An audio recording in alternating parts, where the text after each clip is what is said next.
VJ24 న్యూస్కి స్వాగతం. బీసీలంతా ఐక్యంగా సంఘటితంగా పోరాడాలని పిలుపు. ఓబీసీ చైర్మన్ సుందర్రాజ్ యాదవ్ వెల్లడి. హన్మకొండ హండర్ రోడ్లోని మాస్టర్జీ కళాశాల ఆడిటోరియంలో కూడా మాజీ chairman, OBC chairman Sangamreddy Sundarraj Yadav అధ్యక్షతన ఆత్మీయ సన్మాన సభను ఆదివారం ఘనంగా నిర్వహించారు. తెలుగు అకాడమీ చైర్మన్ వెంకటనారాయణ, మేరా సహకార సంఘాల కార్పొరేషన్ చైర్మన్ వెంకటరాజంలను సన్మానించి అభినందనలు తెలిపారు. ఈ కార్యక్రమానికి ముఖ్య అతిథులుగా తెలంగాణ శాసన మండలి డిప్యూటీ చైర్మన్ బండా ప్రకాష్, శాసన మండలి ప్రతిపక్ష నేత మధుసూదనాచారి, ఎమ్మెల్సీ సారయ్య, మాజీ ఎమ్మెల్యే వినయ్ భాస్కర్ హాజరయ్యారు. పెద్ద సంఖ్యలో బీసీలు, బీసీ ప్రజాప్రతినిధులు, మేధావులు, సామాజికవేత్తలు పాల్గొన్నారు. ఈ సందర్భంగా శాసన మండలి డిప్యూటీ చైర్మన్ బండా ప్రకాష్ మాట్లాడుతూ, స్వాతంత్రం వచ్చినప్పటి నుండి కులాల లెక్క లేదని, కమిషన్లు చెప్పిన అంశాలను తుంగలో తొక్కారని విమర్శించారు. బీసీల కోసం ఈనాడు పాలక ప్రభుత్వాలు ఆలోచించలేదని, బీసీలను అణగదొక్కడమే లక్ష్యంగా ఆధిపత్య కులాలు పనిచేస్తున్నాయన్నారు. మెజార్టీ బీసీలకు మంత్రిత్వ శాఖ లేకుండా అణచివేస్తున్నారన్నారు. ఇప్పటికీ బీసీలపై జ్యుడిషియల్ కమిషన్ లేదు, అట్టడుగు వర్గాల నుండి సుప్రీంకోర్టు జడ్జీలు లేరన్నారు. ఆధిపత్య కులాల వల్ల వారసులే ఉన్న స్థానంలో ఉన్నారన్నారు. గ్లోబలైజేషన్ కారణంగా నష్టపోయింది బీసీ కులాలన్నారు. 42% బీసీ రిజర్వేషన్ల బిల్లు ఏకగ్రీవంగా ఆమోదం పొందిందన్నారు. ఆర్డినెన్స్ వచ్చిన బీసీలకు ఒరిగింది ఏం లేదని, జీవోలు బీసీలకు నిధులు ఇవ్వగానే పాలాభిషేకం చేస్తున్నామన్నారు.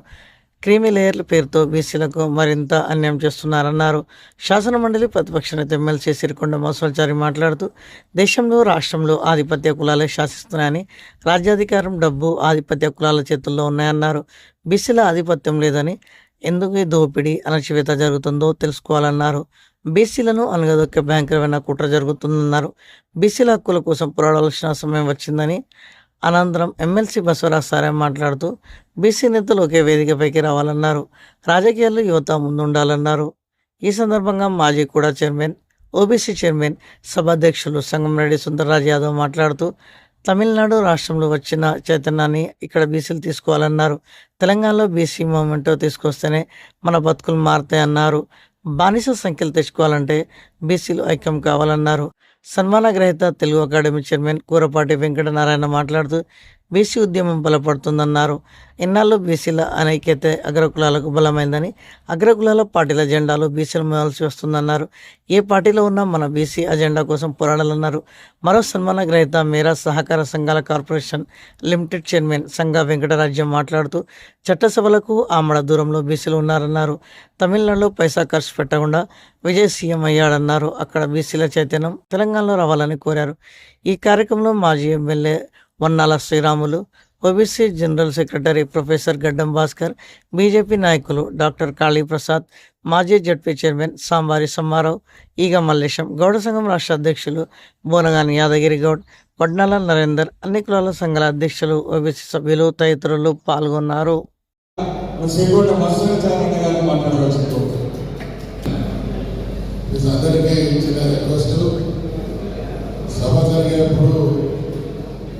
కొంచెం సీరియస్గా ఉంటే నేను చెప్పే విషయాలు కానీ, మీరు వచ్చినటువంటి కార్యక్రమాలు కానీ ఒక న్యాయం జరుగుతుంది కాబట్టి అందరికీ రిక్వెస్ట్ చేస్తా ఉన్నా. ఈ మధ్యలో కుసంసం తగ్గాయి. గౌరవనీయులు వెంకటనారాయణ గారు, గౌరవనీయులు వెంకటరాజు గారు నాకు ఆత్మీయ సమ్మేళనాన్ని ఏర్పాటు చేసినటువంటి వ్యక్తులు చాలా చక్కటి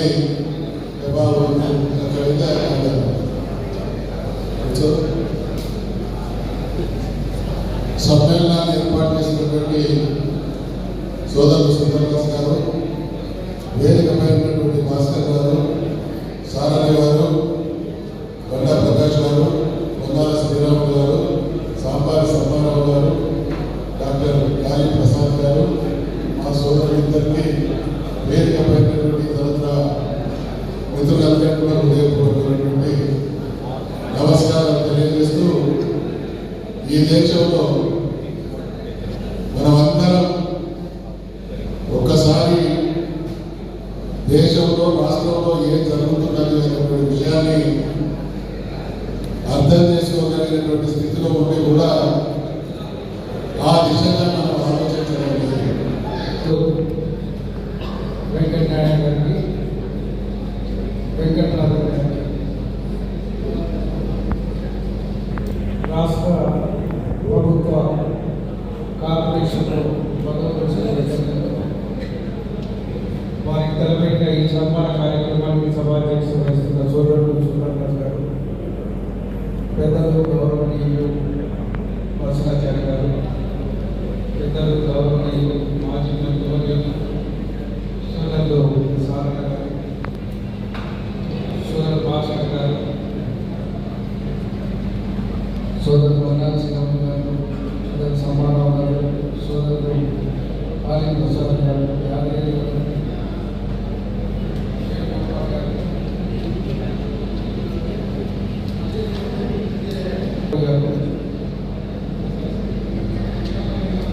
ఈనాటి సన్మాన రైతులు వెంకటనారాయణ గారు, వెంకటరాజు గారు, సభ ముందు హాజరైన అనేక మంది మిత్రులు, కుల సంఘాల ప్రముఖులు, పాత్రికేయ మిత్రులు అందరికీ పేరు పేరున ఉదయపూర్వక నమస్కారం. ఒక చక్కటి ప్రయత్నం సుందరరాజు గారు అన్న వెంకటరాజు సన్మానం చేస్తున్నాం. మన జిల్లా నుంచి ఇద్దరు, మన ప్రాంతం నుంచి ఒక బీసీ బిడ్డలు ప్రభుత్వంలో కొంత గుర్తింపు సంపాదించుకున్నారు. వారిని గౌరవించడం మన బాధ్యత అనే ఆలోచనతో ఈ కార్యక్రమం చేస్తున్నప్పుడు మీరు వెంటనే చెప్పిన తప్పకుండా పెట్టండి. మీరు చేస్తున్నందుకు హృదయపూర్వక అభినందనలు. ప్రొఫెసర్ వెంకటనారాయణ గారికి, తెలుగు అకాడమీ చైర్మన్, తర్వాత సంఘ వెంకటరాజన్ గారికి, వేరే సంఘ స్టేట్ కార్పొరేషన్, ఇద్దరు వ్యక్తులకు ఓబీసీ ఆధ్వర్యంలో ఘనంగా సన్మానిస్తున్న బీసీ నాయకులందరూ ముఖ్య అతిథిగా బండ ప్రకాష్ గారు రావడం జరిగింది. వారితో పాటు మధుసూనాచారి గారు, ఎమ్మెల్సీ సారణ గారు, కాళీప్రసాద్ గారు, వన్నాల శ్రీరామ్ గారు,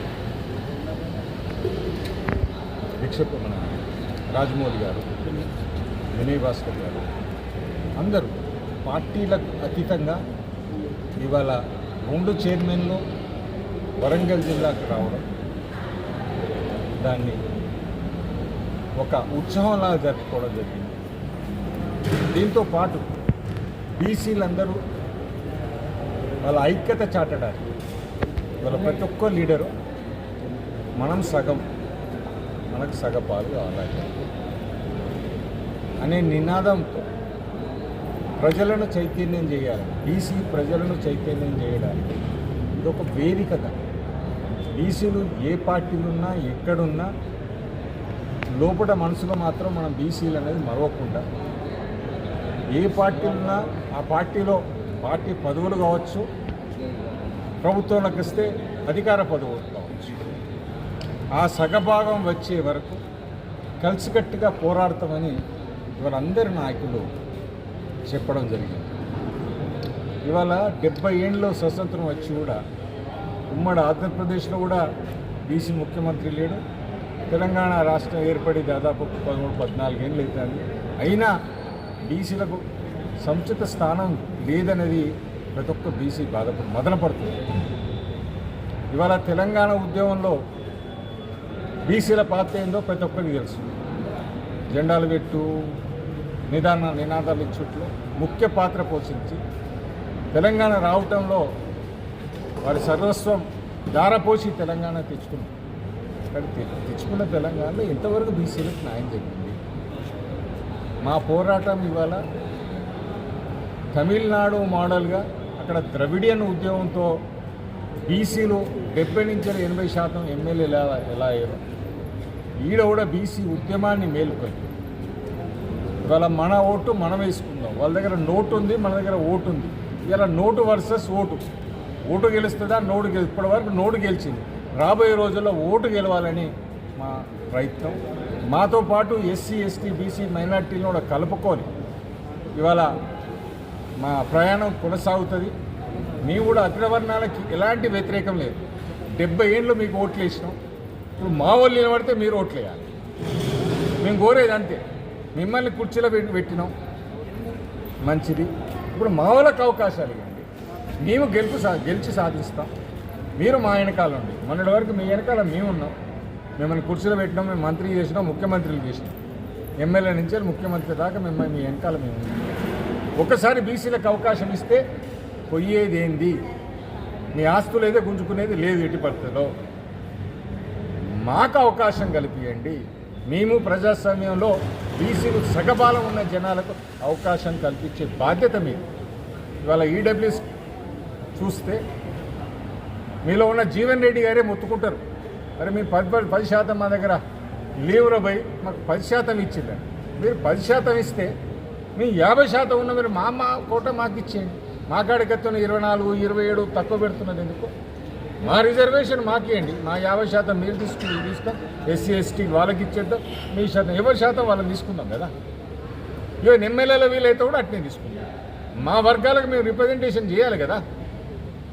ఇవాళ 50% ఉండి కూడా మేము 15-16% లేకుండా మా ఎమ్మెల్యేలు అక్కడ నోరు మీద పడి మీరు ఎన్ని మినిస్ట్రీలు ఇచ్చారు ఆలోచించండి. మీరు న్యాయపరంగా మీరు ఉన్నారా? ఇలా చైర్మన్ల గురించి కావట్లేదు. రాబోయే రోజుల్లో మాత్రం ప్రజల్లో చైతన్యం తీసుకొచ్చి ఏబీసీ నిలబడ్డా వారికి ఓటే వేసే దిశగా మా ప్రయత్నం చేస్తుందని కొనసాగుతుంది. జై బీసీ.